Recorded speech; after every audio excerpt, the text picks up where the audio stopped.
चलिए पीछे पीछे पीछे पीछे पीछे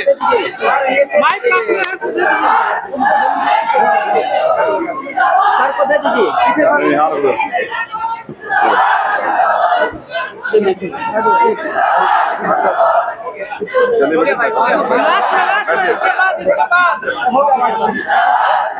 इसके बाद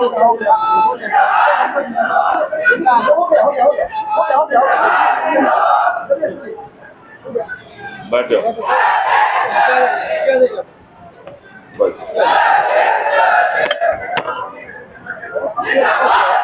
जय भीम। प्यारे साथियों,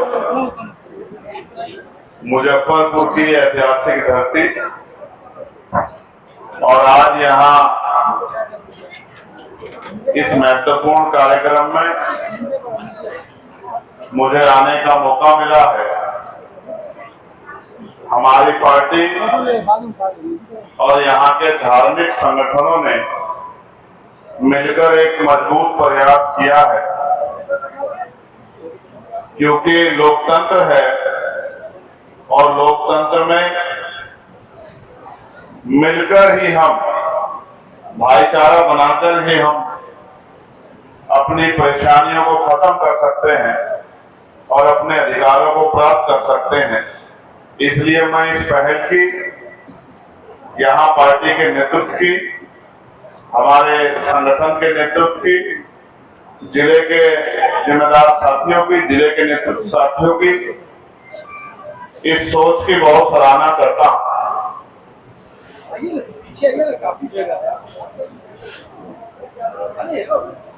यही अगर नहीं खड़े हो पा रहे तो बैठ जाओ, नहीं बैठ जाओ। यहाँ भी तो इंसान है, वो भी तो इंसान है जो वहां बैठे हैं। तुम लोग को ज्यादा बड़े वो हो गए, बैठ जाओ, इंसान बनो। क्या हो गया? तुम तो यहाँ स्टेज पे बैठे, उधर देखो माँ बहनों को, वहां बैठी है गर्मी में।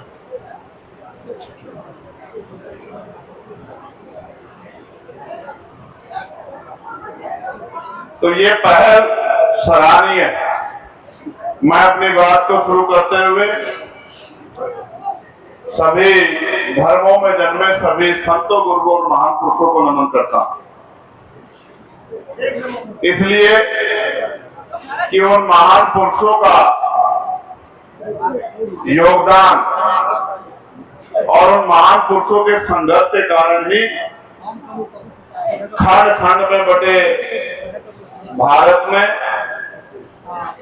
लोकतंत्र स्थापित हुआ है और खंड खंड में बटा भारत मजबूत भारत के रूप में आज दुनिया के सामने है। जब देश आजाद हुआ था तो बहुत सारे रियासतों में ये देश बटा हुआ था। ये जिम्मेदारी थी कि इन रियासतों को एकजुट कैसे किया जाए।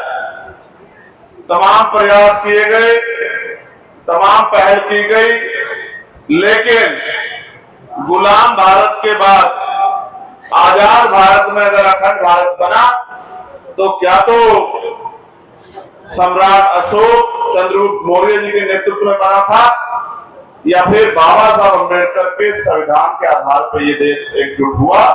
इसके अलावा कोई दूसरा रास्ता नहीं था।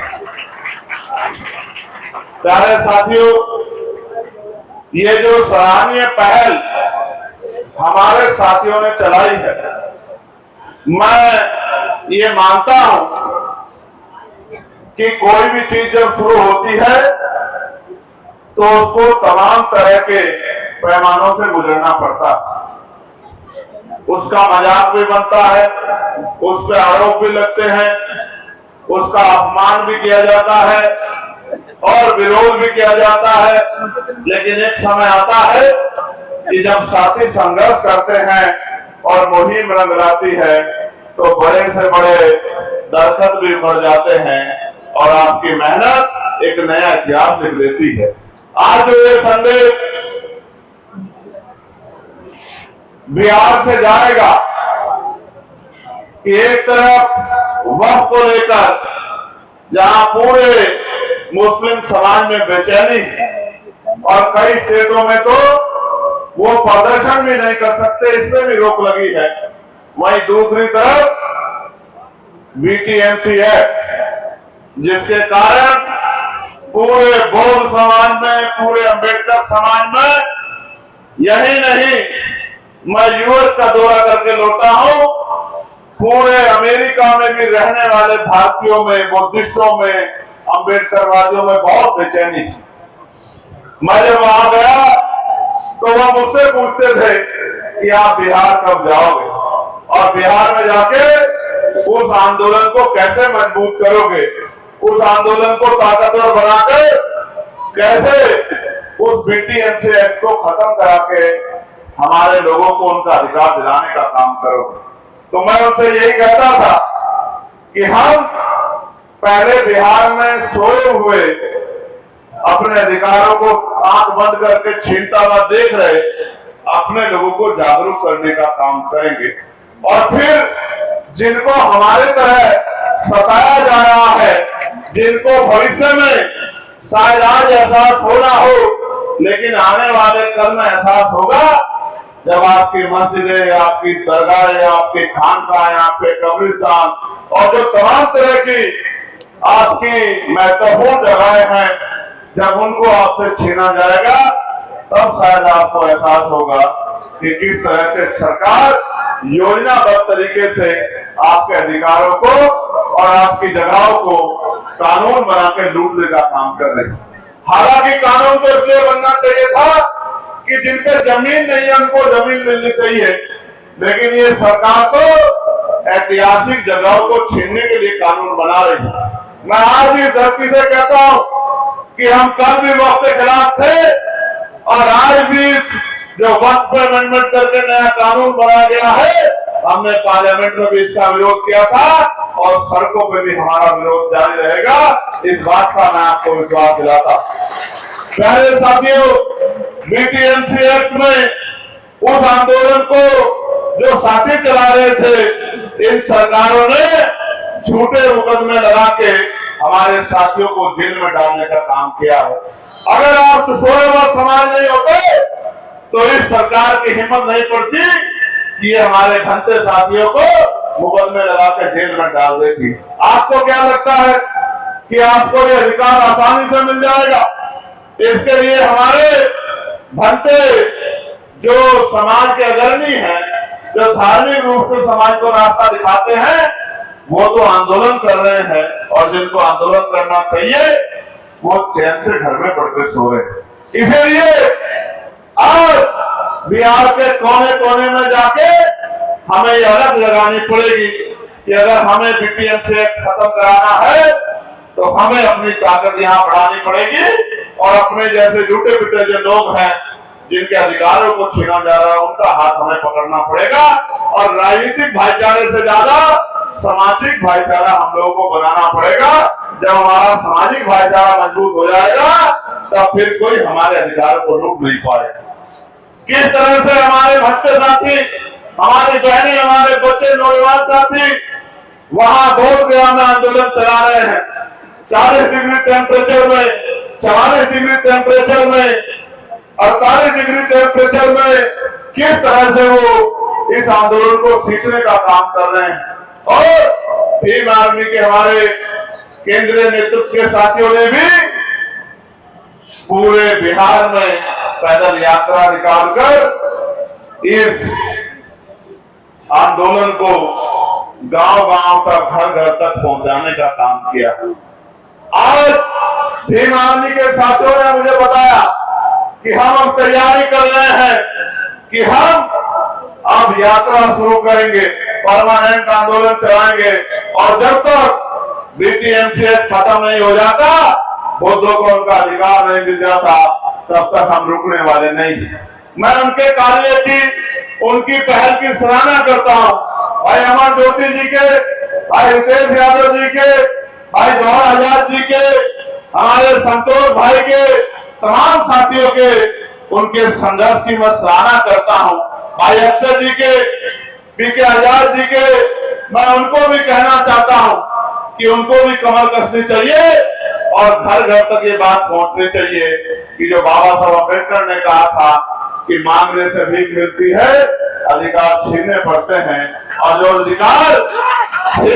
अधिकार आपके छीनने जाए, जो जिन अधिकारों का आप पे डाका पड़ जाए, वो छीनने के लिए आपको ताकत बनानी पड़ेगी। मैं तो धन्यवाद देता हूं, इतनी बड़ी संख्या में हमारी मातृशक्ति यहाँ पहुंची है और नौजवान साथियों ने तो देश में कहीं भी कोई आंदोलन और कार्यक्रम हो, हमेशा से अपने छोटे छोटे साधनों से हमारे संगठन पार्टी के शक्ति को बढ़ाने का काम किया। आज भी हम लोग, मुझे याद है 2020 से अब तक का सफर कठिनाइयों भरा था, लेकिन जिस तरह उत्तर प्रदेश के साथियों ने मेहनत करके, संगठन बना के, भाईचारा बना के, लोगों को लगा के अपनी शक्ति को बनाना उत्तर प्रदेश में शुरू किया है, अगर आप भी इसी काम को यहाँ आगे बढ़ाने का काम करोगे तो आपकी लड़ाई बड़ी आसान हो जाएगी। क्योंकि आप जानते हो कि बीटीएमसी एक्ट खत्म करने की ताकत बिहार की सरकार के पास है। जब तक उनकी कुर्सी के पांव, उनकी कुर्सी के पहिए, उनकी कुर्सी के डंडे आपके हाथ में नहीं होंगे, तब तक वो सरकारें आपके अधिकारों को देने का काम नहीं करेंगे। इसलिए क्योंकि लोकतंत्र है और जनता मालिक होती है, और जनता तक सही बात पहुंचाए और ऐसे लोग तैयार हो जाए पहुंचाने वाले और बात पहुंच जाए तो कोई काम नामुमकिन नहीं। मैं यहाँ से नौजवान पहुंचे हैं जो मुझसे बहुत प्यार करते हैं, मैं उनको पूछना चाहता हूँ, क्या मुजफ्फरपुर के मेरे साथियों इस बात को घर घर तक पहुंचाने का काम करोगे कि अगर अपने अधिकार चाहिए तो हमें अपनी शक्ति बनानी पड़ेगी और एकजुटता भाईचारा बना के ही हम कामयाब हो सकते हैं। हमें दो दुश्मन को पहचानना पड़ेगा। हमारे प्रचार का काम कमजोर है, इस बात का एहसास मुझे आज होता है, क्योंकि मैं जानता हूं कि हमारे जो नौजवान नेतृत्व है वो आर्थिक रूप से बहुत संपन्न नहीं है। मैं मानता हूं कि उनमें आर्थिक शक्ति कमी होने के कारण वो बड़े बड़े बैनर नहीं लगवा सकते हैं, वो टीवी रेडियो में प्रचार नहीं कर सकते हैं, वो उस तरह से साधन नहीं लगा सकते हैं। लेकिन मैं जानता हूं, वो एक शायरी है ना कि सपने उन्हीं के पूरे होते हैं जिनके सपनों में जान होती है, और पंखों से कुछ नहीं होता दोस्तों, हौसलों से उड़ान होती है। जितने लोग यहाँ उपस्थित है, मैं चैलेंज करके कहता हूँ, अगर इतने लोग भी ठान ले और कल से निकल जाए तो वो दिन दूर नहीं है कि अगले 1 महीने के अंदर घर घर तक ये बात पहुंच जाएगी कि हमें अपनी ताकत बनानी है। और जो अपमान यहाँ, क्योंकि बोध गया कोई दूसरी जगह नहीं है, बोध गया एकमात्र ऐसी जगह है जहां भगवान बुद्ध को ज्ञान प्राप्त हुआ है। ये सिद्धार्थ गौतम से और भगवान बुद्ध तक बनने की पूरी प्रक्रिया का अगर हिस्टोरिकल प्रमाण हमारे पास कहीं है तो वो बोध गया में है।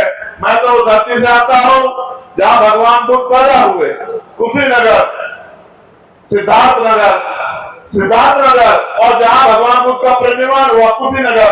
लेकिन जहां भगवान बुद्ध को ज्ञान प्राप्त हुआ, जिस ज्ञान के कारण पूरी दुनिया में बौद्ध धर्म यहां से गया, शांति